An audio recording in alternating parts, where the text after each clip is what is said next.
Hi friends, मैं हूं अनफैक और आपके फेवरेट छिपकली डायनासोर्स करीब 6 करोड़ साल पहले विलुप्त यानी एक्सटिंक्ट हो गए थे।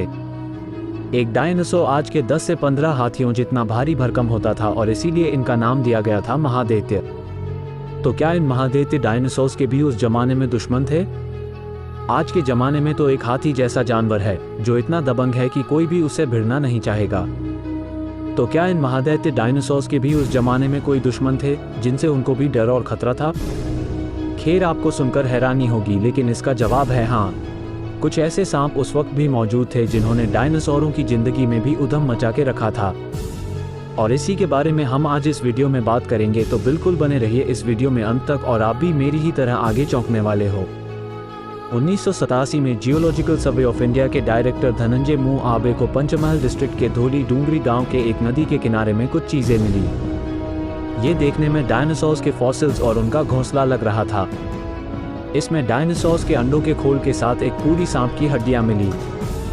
मू आबे को यह पता चला कि वो अंडा और उसके हड्डियां डायनासोर्स की है, लेकिन जो फॉसिल उसके बाजू में कॉल यानी रैप हुआ पड़ा था, आखिर वो क्या चीज थी? और करीब 14 वर्षों बाद 2001 में यूनिवर्सिटी ऑफ मिशिगन के जेफ विल्सन ये सैंपल्स देखकर हैरान रह गए। उन्होंने कॉल की हुई हड्डियों को एक एक करके छोड़ना शुरू किया तो सामने आया एक अजगर जैसा सांप जिसकी लंबाई 3.5 मीटर यानी 11.5 फीट थी। लेकिन इसमें क्या खास बात थी? 6 करोड़ साल पहले अजगर जैसे सांप की नस्ल नहीं होती थी, तो ये खोज कर पाना बहुत ही सरप्राइजिंग था। इस सांप का नाम उन्होंने दिया सेना ये इंडिकस। आज के मॉडर्न वर्ल्ड के पाइथनस, जिनकी लंबाई 26 फीट तक हो सकती है, अपने आक्रामक बिहेवियर के लिए जाने जाते हैं। सन 2008 में ही इंडोनेशिया के मुना आइलैंड में एक अजगर ने एक 54 साल के जिंदा आदमी को पूरी तरह से निगल लिया। लोगों ने जब उस अजगर का फूला हुआ शरीर और उसके पास पड़े हुए चप्पलों को देखा तो समझ गए कि कुछ तो गड़बड़ है, और फिर उस पाइथन को मारने के बाद उस बदनसीब व्यक्ति की लाश उस पाइथन से निकाली गई। उसी तरह फ्लोरिडा यूएसए में भी 11.5 फीट का एक पाइथन जिसका वजन सिर्फ 14 किलो था, उसने एक पूरे हिरन को निगल दिया और उस हिरन का ही वजन 16 किलो था।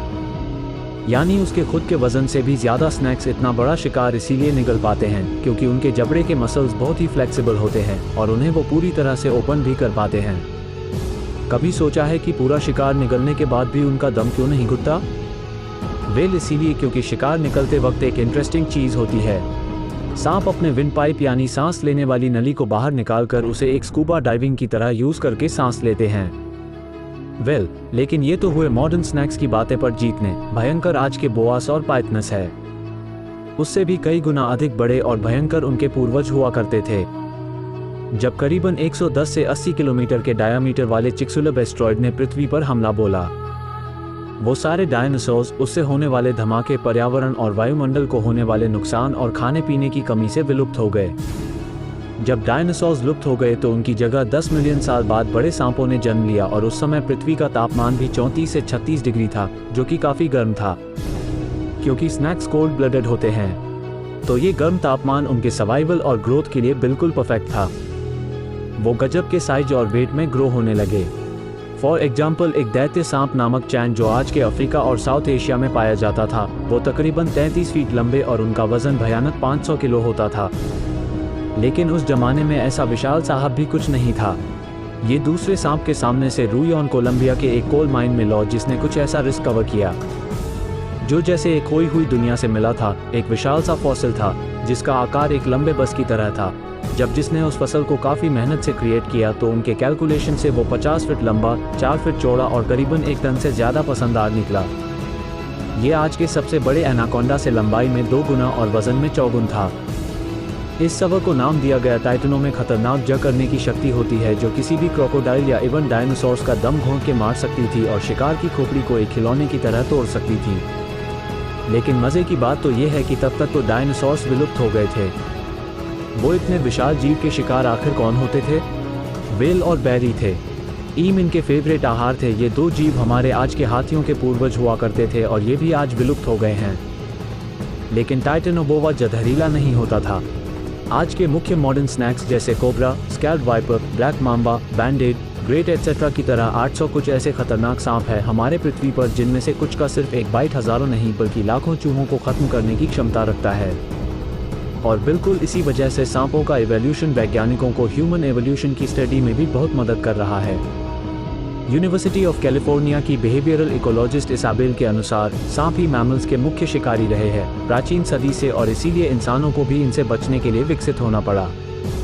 क्या आपने कभी नोटिस किया है कि सांप दिखना या उसकी तस्वीर देखना आपको दूसरे अन्य जानवरों से ज़्यादा डरा देता है? यह इसीलिए क्योंकि इंसानों के पल्विनर न्यूरॉन्स पर सांप की सिर्फ एक झलक स्ट्रॉन्ग और लास्ट इफेक्ट देती है।